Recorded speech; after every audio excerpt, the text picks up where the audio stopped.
if you're not operating reasonably well on at least 3 of them, there's no way you're going to be psychologically thriving.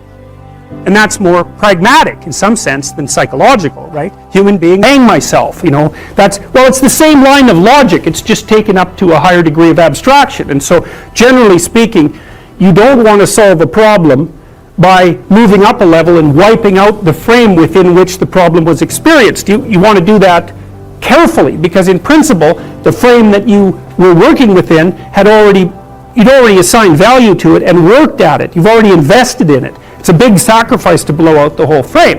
Now, sometimes you can do it.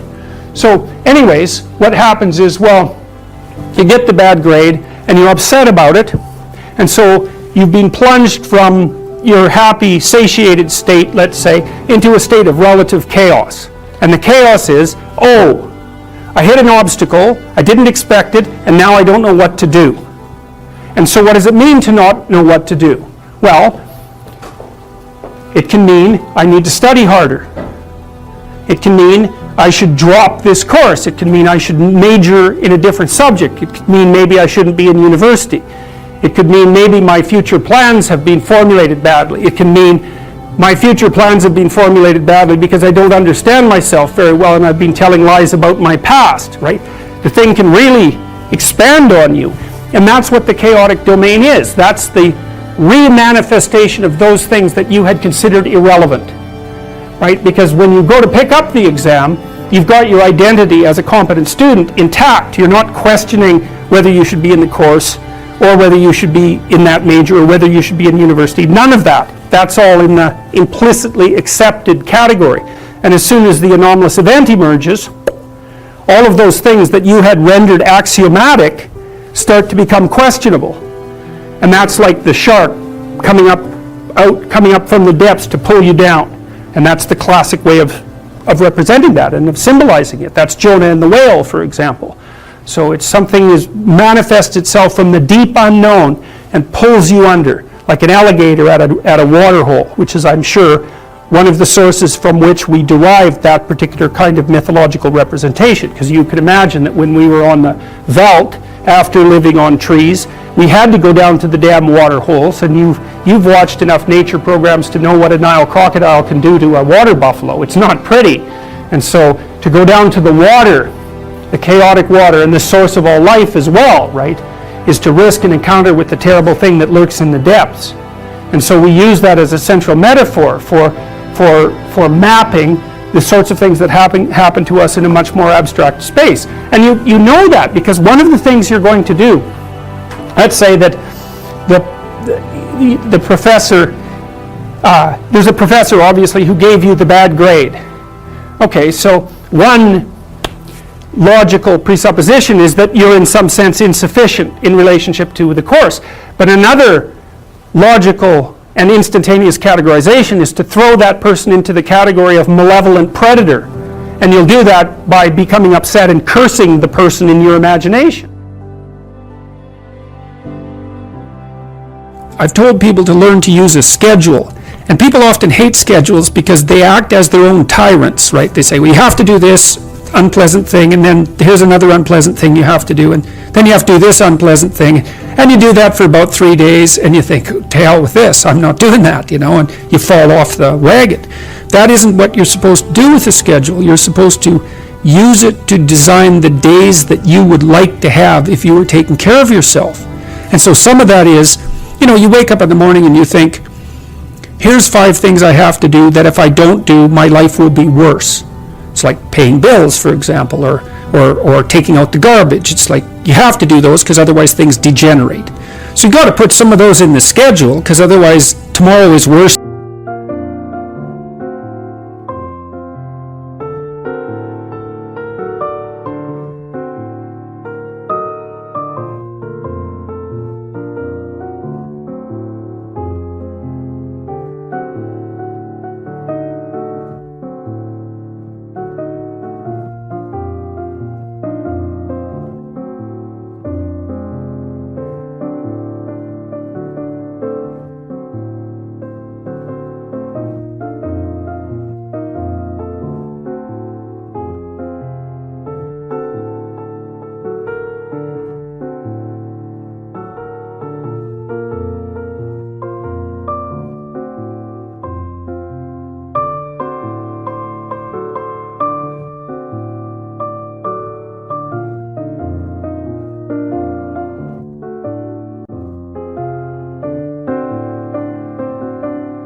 Anh hay mơ mộng mình thứ xa xôi, không màng về tình ái muôn nơi. Sống cho được trọn kiếp đây thôi, đâu quan tâm gì chuyện đời.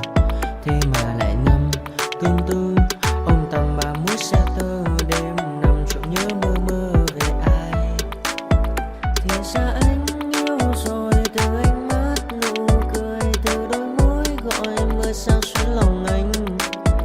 Thì ra mê em rồi, ngày hay đêm ôm lời, chỉ nghĩ đến em thôi. Đó là do anh đã yêu rồi, anh đã yêu rồi, anh đã yêu rồi. Oh, oh, anh đã yêu rồi, anh đã yêu rồi, anh đã yêu em mất rồi.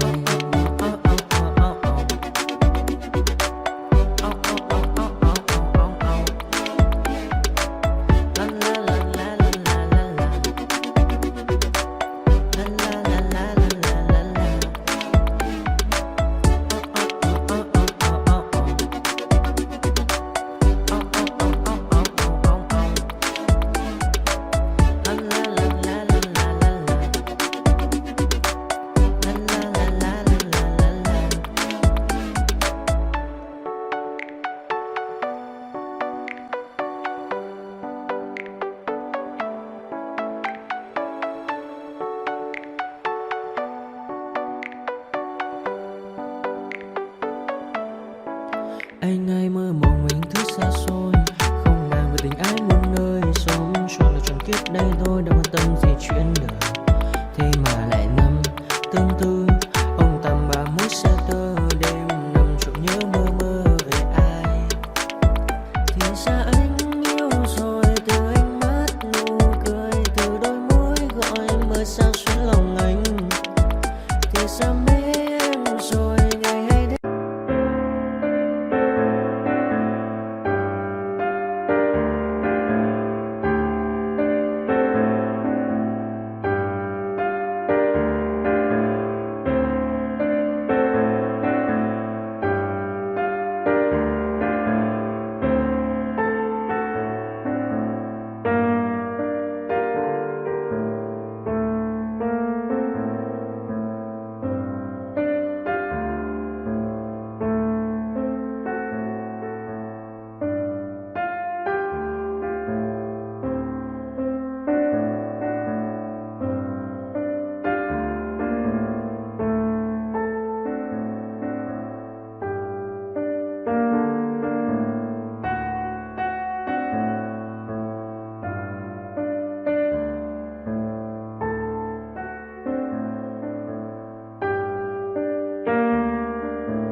retribution. Oh yeah, we want retribution.